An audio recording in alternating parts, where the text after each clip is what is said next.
Сергеевка. Это море.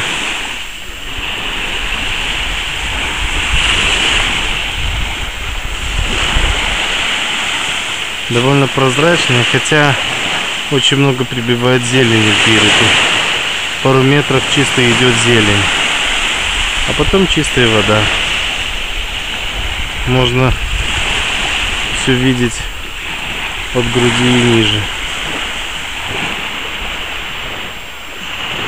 2011 год, август.